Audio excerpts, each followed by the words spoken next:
Vous entendez partout qu'on peut gagner de l'argent avec les crypto-monnaies, on vous dit qu'il y a des taux de rendement assez incroyables et pourtant vous n'arrivez pas à franchir le cap. Vous avez certes des crypto-monnaies sur un portefeuille, mais vous n'utilisez pas la DeFi. Ça peut vous rendre frustré, ce que je peux comprendre. Eh bien, figurez-vous qu'aujourd'hui, ce problème-là va être résolu. Comme vous avez vu le titre, c'est une vidéo de type formation. Alors pourquoi j'ai voulu la faire? J'ai remarqué en lisant vos commentaires que finalement, il y avait pas mal de personnes qui s'étaient arrêtées au fait d'acheter des cryptos. C'est-à-dire que pas mal d'entre vous, enfin des personnes qui regardent cette chaîne en tous les cas, vous avez acheté des crypto-monnaies, donc c'était plutôt simple, avec votre carte bancaire sur des sites de type Bitpanda, Binance, etc. Et vous vous êtes arrêté là. C'est-à-dire que de prime abord, comme ça peut être assez terrifiant, ce que je peux comprendre, quand on vous parle de la DeFi, de MetaMask, etc. Et donc, je ne vais pas tergiverser. Le but ici, c'est de faire justement une vidéo vraiment d'explication où je vous prends par la main, entre guillemets. C'est-à-dire que là, pas de fioriture, je vais faire comme si, je me coupe de YouTube de la vidéo, c'est-à-dire je vais faire comme si j'avais un ami avec moi. Je suis là. C'est-à-dire que je ne passerai pas par des termes compliqués pour que ce soit compliqué, ce ne serait pas ça, c'est vraiment lui expliquer ce qu'il a besoin de savoir pour pouvoir faire de la DeFi tout simplement et profiter des services et connaître aussi les risques parce que parfois il y en a. Et ça aussi on a tendance à l'oublier mais il peut y en avoir. Et il y aura 3 grands volets dans cette mini formation. Alors dans cette vidéo, c'est la première partie, ce qu'on va voir c'est comment en gros on utilise la DeFi, comment on utilise les outils, comment on utilise son portefeuille, comment on s'envoie de l'argent, on comprend les bridges, etc. Enfin, avoir le packaging essentiel pour pouvoir se lancer dans la DeFi. Dans la deuxième vidéo, vu que vous aurez les bagages et les outils pour vous lancer, on va voir comment gagner de l'argent. Et précisément, en fait, très souvent, dans la DeFi, c'est très lié aux revenus passifs. Donc, on va s'intéresser aussi à ça, c'est-à-dire qu'on va voir les protocoles et comment ça marche. Enfin, dans la deuxième vidéo, je vais quand même bien vous expliquer les processus qui font qu'on gagne de l'argent. Je pense que c'est quelque chose que, mine de rien, on n'explique pas ou pas assez bien. Et souvent, j'entends des amalgames, c'est-à-dire des personnes qui parlent de stacking alors que c'est du lending. Enfin, des choses comme ça. Et pourtant, et je vous dis ça, et j'ai entendu ça même de personnes sur YouTube, etc. Donc pour vous dire, je pense que c'est important de bien savoir les mécanismes, c'est différent, même si le résultat est le même, gagner de l'argent. Dans la troisième vidéo, je pense que c'est celle que où je suis la plus enthousiaste à l'idée de la faire, on va parler de farming pur, c'est-à-dire c'est quand même différent des autres mécanismes, c'est une suite logique et on va voir comment on fait du farming. En tous les cas, on va voir comment les personnes gagnent autant d'argent avec des API de fou. Et pourquoi j'ai vraiment voulu faire cette série de vidéos? Tout simplement parce que c'est le seul moyen de faire sauter la banque et de vraiment commencer à vous enrichir, même si je le dis comme ça dans les grandes lignes, il y a quand même des choses à savoir, il y a des risques, etc. C'est pas non plus l'Eldorado ultime. En tous les cas, suivez la vidéo à votre rythme, s'il y a des choses que vous ne comprenez pas de souci.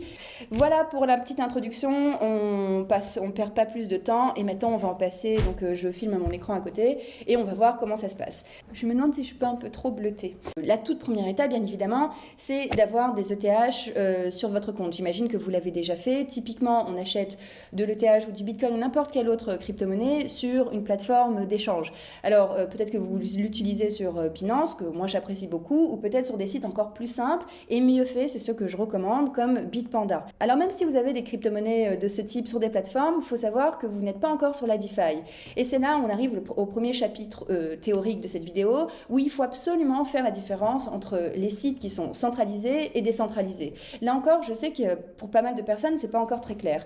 Alors, très simplement, quand par exemple vous achetez des cryptos sur un site centralisé avec votre carte bancaire, on dit c'est centralisé parce qu'en fait la société, bien qu'elle travaille avec des crypto-monnaies, elle fonctionne comme une société tout à fait classique, c'est-à-dire qu'elle est enregistrée dans un pays, elle a des employés de manière hiérarchique, un manager, des directeurs et surtout elle va gérer en fait vos crypto-monnaies. C'est-à-dire que pour reconnaître en fait en gros un site centralisé, on dit CeFi, pour reconnaître un de ces sites-là, en général, on ne vous demande pas votre clé privée. C'est-à-dire que là, vous allez vous inscrire, typiquement je pense à Bitpanda ou même Binance ou quoi que ce soit, vous allez vous inscrire avec votre email, vous allez rentrer un mot de passe comme vous le feriez sur un autre site, comme vous le feriez sur Facebook en fait, et à partir de là, Vous prenez votre carte bancaire et puis vous achetez des crypto-monnaies comme vous achèteriez un t-shirt. Et cette différence entre les sites centralisés et décentralisés, il faut savoir qu'on ne le dit pas avec des jugements de valeur, même si bien évidemment dans l'absolu on a tendance à préférer les sites décentralisés,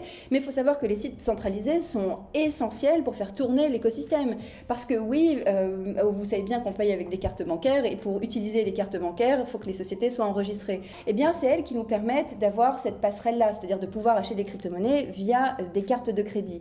Donc elles sont essentielles dans l'écosystème, on est souvent obligé de passer par elles pour pouvoir acheter des crypto-monnaies et ensuite passer sur la DeFi. Voilà un peu pour l'idée un peu globale que vous devez retenir. Il y a plein d'autres choses qui différencient un site centralisé et décentralisé. On est d'accord, là ce que je vous dis, c'est pourquoi c'est important et de pouvoir faire la différence en tout cas dans l'œil d'un débutant. Et d'ailleurs, il faut savoir que tous les services que vous rencontrerez dans l'univers des cryptos, très souvent, on vous offre la même chose ou de version centralisée ou de façon décentralisée. Par exemple, le service de lending et borrowing. Vous savez, le fait d'emprunter ou de prêter vos crypto-monnaies pour générer des intérêts. Eh bien, ce type de service, vous pouvez le faire sur des sites centralisés comme YoHodler ou Nexo par exemple. Et vous pouvez aussi le faire sur des DApps comme AV, MakerDAO, enfin, il y en a plusieurs. Vous voyez, c'est à vous de choisir ce que vous voulez faire. Et pour vous dire la vérité, un utilisateur DeFi, tout dépend de sa fiscalité et de ses choix et de son budget, mais en général, il peut utiliser les deux à un certain taux de pourcentage. Moi, par exemple, je dirais que je suis à 30% sur les centralisés et 70% sur la DeFi. Bon, maintenant que ça c'est dit, maintenant qu'on vous faites plus ou moins bien la différence entre CeFi et DeFi, bah écoutez, on va pouvoir utiliser le premier outil de la DeFi qui est bien évidemment le portefeuille. Le portefeuille décentralisé qui vous permettra de vous connecter aux applications décentralisées tout simplement.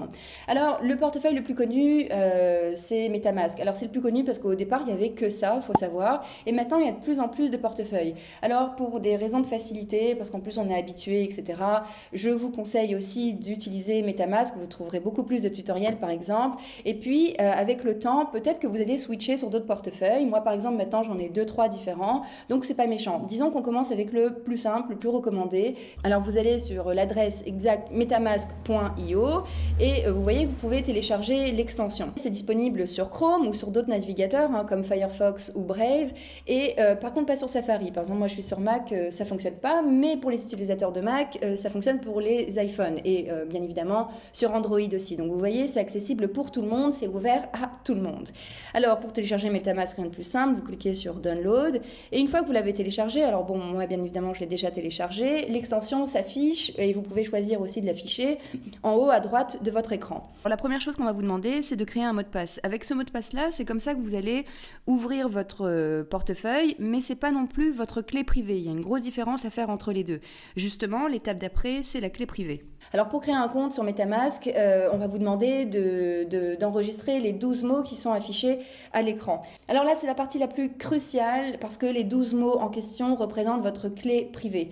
C'est-à-dire que là, il faut les enregistrer dans un endroit vraiment sécurisé. Alors moi, par exemple, j'ai un carnet dédié et en fait, j'en ai même deux parce qu'en fait, je fais des copies, je scanne mes carnets, mais il vous faudra quand même, je pense, dans l'idéal, avoir un carnet écrit. Alors, il faut savoir qu'il y a plein d'autres accessoires sur un carnet comme ça. Vous pouvez aussi les écrire sur un document et les enregistrer sur USB.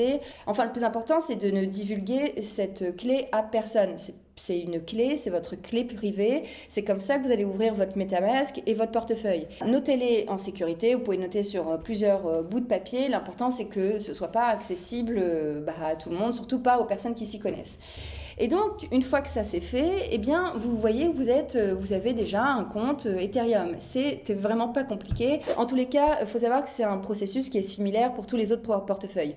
Même quand vous voulez télécharger, par exemple, une blockchain, on va vous demander, et que vous voulez créer un compte sur cette blockchain-là, on va vous demander aussi de noter les 12 mots, que ce soit sur Cardano ou quoi. C'est quelque chose de très basique. C'est comme ça que ça fonctionne pour tous les autres portefeuilles. Retenez bien ça. Alors, comme vous le voyez, le premier réseau configuré, c'est le réseau Ethereum, pour la simple et bonne raison, et comme je l'ai déjà dit dans l'intro, c'était le tout premier réseau qui nous permettait d'accéder à la DeFi. C'est-à-dire que là, par exemple, si vous aviez acheté de l'ETH sur un site comme Bitpanda ou Binance, vous pouvez tout simplement vous l'envoyer sur votre adresse. Et votre adresse publique, pas privé. Privé, c'est les 12 mots, ça, vous la donnez à personne.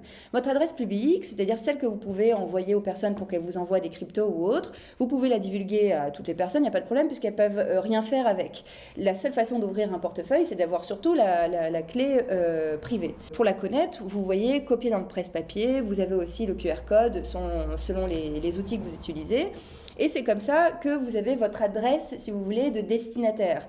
C'est-à-dire que quand vous allez sur un site comme Binance ou qu'importe pour vous envoyer des ETH, et donc là, la transaction de votre compte Binance, vous choisissez le réseau Ethereum, très important, et vous envoyez de l'ETH sur votre portefeuille. C'est aussi simple que ça. Bonjour.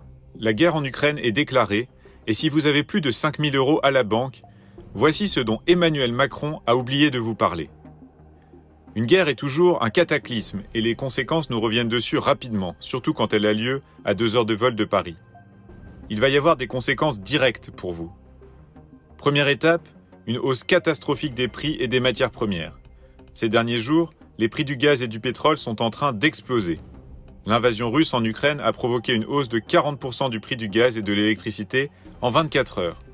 Le prix du baril de pétrole a franchi les 100 $, du jamais vu depuis 2014. La hausse des prix va bientôt s'étendre à tous vos produits du quotidien et saccager votre pouvoir d'achat. Mais en réalité, c'est juste la première vague. La deuxième étape, une crise économique majeure. La guerre ukrainienne va surtout accélérer la terrible récession annoncée par les économistes. Les bulles financières étaient déjà au plus haut. Aujourd'hui, voici les scénarios qui pourraient arriver dans les prochaines semaines.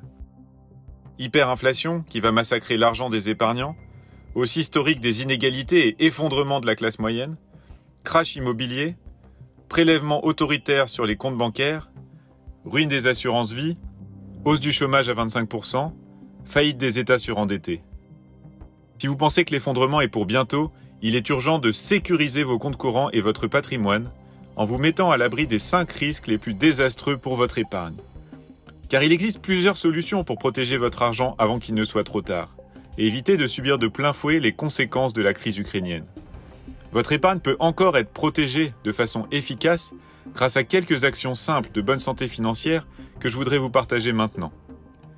Personne ne vous en parlera avant des semaines, car les médias et les analystes ont les yeux rivés sur la panique des événements actuels. Je m'appelle Olivier et contrairement aux banques, je n'ai rien à perdre à vous dire la vérité. Éditeur indépendant, je gagne la confiance de mes lecteurs en proposant des analyses libres, sans conflit d'intérêts. C'est pourquoi j'ai préparé, en urgence, un dossier complet sur les différentes façons de vous préparer au pire et de sécuriser votre argent mis de côté tant qu'il est encore temps. Il s'appelle « Guerre en Ukraine », 5 solutions concrètes pour sauver votre argent de la crise et de la flambée des prix. Ce dossier vous explique concrètement quoi faire de votre assurance vie, combien garder sur votre compte courant, comment faire le point avec votre banquier pour... Alors, il faut savoir que depuis peu, on peut aussi acheter de l'ETH directement sur le portefeuille MetaMask. Alors, ça coûte un peu plus cher, et puis là, on va rentrer dans des considérations d'anonymat ou pas. Alors, ce qu'il faut que je vous dise à partir de là, c'est que quand vous êtes sur Ethereum, on est vraiment dans l'aspect décentralisé, mais ne pensez pas que vous êtes anonyme, que les gens ne savent pas combien vous avez d'ETH ou quoi. À partir du moment où vous les avez achetés sur un site centralisé, vous êtes catalogué, on sait combien vous en avez. Si vous voulez rester absolument anonyme sur la DeFi, il faut que d'emblée les ETH que vous allez envoyer sur votre portefeuille soient eux aussi anonymes. Alors, c'est pas le sujet de la vidéo, j'avais déjà fait une vidéo sur l'anonymat, etc. Mais au pire des cas, pour ceux qui veulent le faire, il faut passer par des plateformes de type pair à pair, comme Local Crypto ou des sites comme Local Bitcoin, etc. C'est-à-dire que sur ces plateformes-là, vous allez pouvoir acheter des crypto-monnaies sans passer par carte bancaire, ni même par virement bancaire. Enfin, vous avez plusieurs options, vous pouvez le faire aussi, mais vous avez d'autres alternatives si vous voulez pour acheter des cryptos. Donc voilà, je préfère quand même vous le dire parce que je sais qu'il y a des personnes qui veulent rester complètement anonymes et en tous les cas qui veulent surfer sur la DeFi avec des fonds qui sont pas tracés. Voilà, vous avez cette option-là. Mais sinon, très simplement, vous les envoyez de votre compte centralisé et puis aussi, vous pouvez aussi les acheter directement. Alors, il faut bien vérifier les frais. Vous pensez bien que par carte bancaire sur le site, c'est un peu plus cher. Donc, à vous de voir selon les frais d'Ethereum, selon les plateformes. Donc, MetaMask, de prime abord, est configuré sur Ethereum. Ça veut dire que là, votre premier réseau qui est installé, c'est le réseau Ethereum. C'est-à-dire que là, quand vous êtes sur le réseau Ethereum, votre portefeuille, il peut accepter toutes les tokens qui sont compatibles avec Ethereum. Vous savez, chaque blockchain, si vous voulez, elle a un code spécifique, elle a un standard, c'est-à-dire un code informatique, pour chaque token qu'elle héberge et qui sont qu'on appelle cryptonatives. C'est-à-dire, par exemple, pour Ethereum, vous connaissez certainement le standard ERC20, c'est-à-dire que c'est un type de token qui a été écrit pour Ethereum, et la plupart des tokens que vous connaissez, qui sont utilisés en tout cas jusqu'à maintenant, c'est des tokens de type Ethereum. Donc ça veut dire quoi? Ça veut dire que vous pourrez les recevoir sur votre portefeuille. En fait, avec votre adresse unique d'Ethereum, l'adresse publique, vous pouvez recevoir aussi sur votre portefeuille toutes les autres tokens compatibles et écrites avec Ethereum. Ça, c'est vraiment très important, qui est pas très clair pour les autres. D'ailleurs, au passage, il n'y a pas que la norme ERC20 pour Ethereum. Les fameux tokens avec la norme ERC721 sont aussi compatibles sur votre portefeuille. Mais bon, là, on ne va pas rentrer dans les détails, on va rester avec les tokens. Donc, vous voyez, ça veut dire que vous pouvez tout simplement envoyer de l'ETH sur votre portefeuille, ça c'est un fait, mais vous pouvez aussi envoyer toutes les tokens qui sont écrites sur Ethereum. Ça, c'est vraiment très important de comprendre ça, c'est-à-dire que sur toutes les autres blockchains, tout à l'heure, on va voir comment ajouter d'autres réseaux. Vous allez voir que, je ne sais pas, moi, si je me mets sur le réseau Binance, pareil, j'aurai une adresse publique dans laquelle je pourrai recevoir toutes les autres tokens qui sont compatibles avec Binance Smart Chain.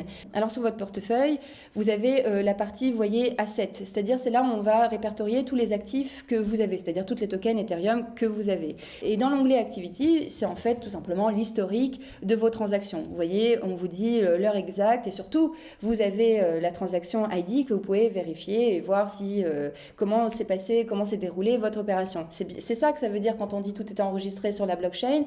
Ça veut dire que tout ce que moi par exemple j'ai fait sur Ethereum, tout est enregistré et j'ai l'adresse de mes transactions pour vérifier toutes les opérations. Ça c'est génial. Ce que je veux vous montrer le plus important là, c'est dans la partie Assets. Je vais vous montrer comment on ajoute des tokens. Parce qu'on peut en ajouter autant que vous voulez. Elles ne sont pas déjà enregistrées, si vous voulez, sur MetaMask. Alors vous allez tout au fond et vous cliquez tout simplement sur Ajouter un jeton.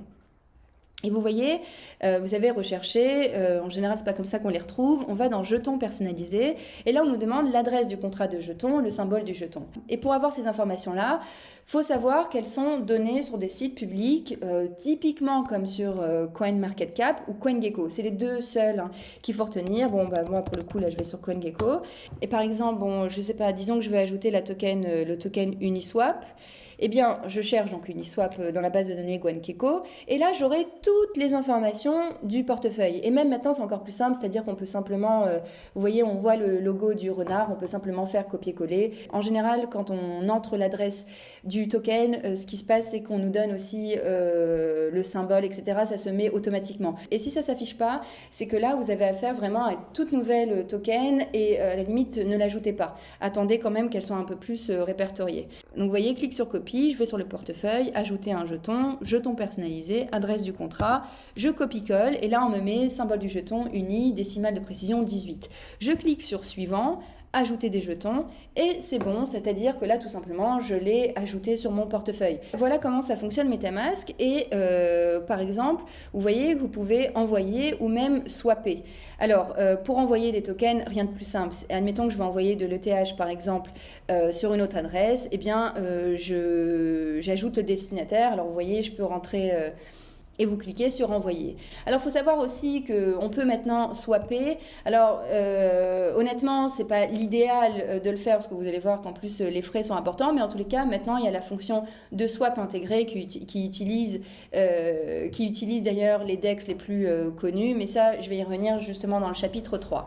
Voilà, ce que je voulais vous montrer à partir de là, c'est que vous voyez comment vous pouvez être autonome avec ce portefeuille là, vous êtes décentralisé, vous avez vos tokens et vous pouvez par exemple typiquement utiliser les DApps décentralisés qui sont sur Ethereum. Alors voilà comment on utilise un portefeuille décentralisé. Vous voyez, c'est pas la mer à boire du tout. Et maintenant, à partir de là, en fait, vous avez toutes les portes des applications décentralisées. Bien évidemment, on est sur Ethereum là, donc toutes les DApps sur Ethereum qui sont ouvertes à vous. Et là, vous pouvez tout faire sur Ethereum, c'est-à-dire que vous pouvez utiliser tous les types de services qu'on nous propose, c'est-à-dire lending, borrowing, les DEX, les plateformes décentralisées dans lesquelles on peut échanger des tokens entre elles du même réseau, et surtout on peut devenir aussi fournisseur de liquidités, etc. Enfin, toutes les applications vous appartiennent, et pour ça vous pouvez utiliser des sites comme DefiYama ou Diap Radar par exemple pour voir un peu les applications qui vous intéressent et puis mesurer un peu leur popularité, etc. C'est pas parce que maintenant que vous avez votre portefeuille que vous allez aller n'importe où. C'est même maintenant qu'il faut être très vigilant et choisir les meilleurs DIAP. Je pourrais vous dire, pour la prochaine session, on va utiliser des DIAP sur Ethereum, mais les frais, comme vous le savez, sont très chers. Les frais, comment ça fonctionne sur votre portefeuille? Sur les plateformes décentralisées, quand vous faites des transactions, il y a toujours des frais, hein, c'est normal, c'est comme ça que la société tourne, c'est son business model. Et bien sur les portefeuilles décentralisés, il faut savoir que vous avez aussi des frais quand vous payez des transactions et ces frais-là sont reversés à toutes les personnes qui travaillent sur le réseau. Alors avant on disait les mineurs, mais comme vous le savez maintenant on va passer à d'autres mécanismes de consensus, mais toujours est-il que le fonctionnement est le même. Donc ces frais de transaction, il faut savoir qu'ils évoluent au cours du temps selon le cours, selon la congestion du réseau. Alors ça dépend des blockchains, mais en tous les cas pour la plupart des blockchains, c'est évolutif et c'est lié au cours. C'est-à-dire que s'il y a plus en plus de personnes, qu'il y a une congestion du réseau et que le cours de la crypto augmente, eh bien les frais augmentent. C'est ce qui se passe typiquement avec Ethereum et avec d'autres réseaux. Et c'est pourquoi je ne peux pas vous dire tout de suite qu'on va faire de la DeFi sur Ethereum, ça reviendrait trop cher. Bref, c'est pas le moment de rentrer dans ce type de détails-là. Voilà pour comprendre les frais, et les frais sont importants pour faire aussi fonctionner la blockchain. S'il n'y a pas de frais, il n'y aura tout simplement pas d'incitation pour les mineurs, les stackers, et personne ne va vouloir en fait faire tourner cette blockchain-là. Et c'est comme ça qu'on participe, tous comme on est, au bon fonctionnement de la blockchain. Et c'est comme ça aussi qu'elle est autonome. Et oui, c'est ça qui est magnifique dans la blockchain. Mais voilà, pour l'idée des frais, maintenant on peut passer au chapitre 3. On va voir maintenant comment on ajoute des réseaux. Alors, pour ajouter un réseau, c'est-à-dire pour quitter celui d'Ethereum et pour ajouter d'autres réseaux, ce qu'on fait, encore une fois, très simple, on clique sur le renard. Et là, vous allez tout en bas sur RPC personnalisé. Vous voyez que là, on vous demande nom du réseau, nouvelle URL, ID de chaîne. Eh bien, c'est un peu la même chose qu'on va faire comme on a fait pour ajouter l'adresse du token, sauf que là, on va tout simplement chercher l'adresse du réseau. Et pour avoir ces informations-là, elles sont publiques, c'est-à-dire que les développeurs veulent les mettre à disposition puisqu'ils veulent qu'on les utilise. Eh bien, vous les trouverez sous Google, c'est-à-dire que moi, par exemple, quand je veux ajouter Avalanche ou quoi, je tape add Avalanche Network, un de MetaMask, en général, vous tombez sur la bonne page et on vous donne toutes les informations à copier-coller. Alors là encore, faites bien attention aux sources, mais en général, c'est les bonnes qui sortent en première place. D'ailleurs, je vous mettrai certainement des ressources comme ça, vous êtes sûr de ne pas vous planter. Et là, vous pouvez rajouter tous les réseaux de votre choix, par exemple Polygon ou Binance Smart Chain, qui est un très bon réseau pour commencer, pour les débutants, même s'il a des défauts de risque, mais ça encore, on y reviendra plus tard. Donc, vous voyez, une fois que vous avez vos réseaux, vous pouvez switcher. Il suffit, par exemple, là, je suis sur Ethereum. Si je veux aller sur Binance Smart Chain, eh bien, j'ai juste à cliquer et me voilà dans mon portefeuille Binance. Et comme je vous l'avais dit tout à l'heure, là, je peux m'envoyer des tokens. C'est le même principe pour ajouter des actifs, des tokens qui sont sur Binance. Quand je suis sur Terra, c'est la même chose. Quand je suis sur Polygon, c'est la même chose, etc. Et comme ça, vous pouvez switcher en fait d'un réseau à un autre. Et selon les applications qui vous intéressent, certaines sont compatibles avec tel ou tel réseau, sachant qu'on s'ouvre de plus en plus à différents réseaux. C'est-à-dire que maintenant, il y a des applications qui sont disponibles sur 5 réseaux, 4 réseaux. Enfin, ça, c'est à vous de voir selon les DIAP de votre choix. Et à partir de là, il y a une notion essentielle à connaître, c'est la notion d'interopérabilité entre les blockchains. Il faut savoir que c'est le Graal, en fait, c'est quelque chose qu'on attend absolument, parce que c'est pas encore très bien fait, bien évidemment, c'est encore une nouvelle technologie, comme vous le savez. Ce qu'on essaye de faire, c'est que les blockchains soient interopérables et qu'elles soient un peu plus fluides entre elles. Pour vous donner une image concrète, vous pouvez pas vous envoyer des tokens Ethereum sur votre portefeuille Binance Smart Chain. Ça, c'est quelque chose qu'on ne peut pas faire. Heureusement, maintenant, il y a des solutions, et les solutions, ça s'appelle des bridges. Bon, moi, celui que je peux vous donner, celui qu'on utilise le plus, c'est par exemple celui de Binance, c'est-à-dire que c'est un bridge, et les bridges c'est simplement un pont, c'est ce que ça veut dire en anglais, dans une passerelle dans laquelle vous pourrez vous envoyer par exemple des tokens de Binance sur votre portefeuille Ethereum. Alors bien évidemment, il faut que ce soit le même token. Par exemple, vous envoyez le token USDC BCH, vous le recevez sur ETH, toujours de l'USDC. Donc ça aussi, ça c'est très important de comprendre ça. Alors il y a des frais, je vous mettrai dans les ressources certains bridges qui sont intéressants. Il y a des bridges pour Polygon, etc. En tous les cas, vous pouvez passer et transférer des tokens d'une blockchain à une autre. Alors il y a des frais plus ou moins élevés selon la somme que vous avez. Parfois aussi, comme sur Binance, il y a un montant minimum. En tous les cas, sachez que vous pouvez le faire allègrement. D'ailleurs, on le fait de plus en plus. Voilà pour le fonctionnement global d'un portefeuille. Normalement, vous avez toutes les informations pour être franchement autonome. Alors, en guise de conclusion, je vais simplement dire 2-3 choses. Bien évidemment, maintenant, vous avez votre portefeuille, etc. Vous serez tenté d'aller un peu partout. Je me répète, mais je suis obligée. Faites preuve de vigilance. Allez-y tranquille, essayez de comprendre un peu plus le fonctionnement et au moment où vous allez investir, vérifiez bien que l'application elle est intéressante, que le token est intéressant, etc. En tous les cas, si vous avez des questions, parce que j'ai quand même voulu faire vite, parce que je sais qu'on a un temps de watch time qui est limité, puis de toute façon, voilà, les cours de formation, c'est un peu plus barbant que les autres. En tous les cas, si vous avez des questions, posez-les, n'hésitez pas, je suis là vraiment pour ça. Et puis on se retrouve pour la deuxième partie la plus intéressante. Comment on fait pour avoir des revenus passifs sur la DeFi. Et pareil, je vous expliquerai doucement et lentement comment ça fonctionne tout ça. Vous allez voir, c'est sensationnel. Allez, ciao!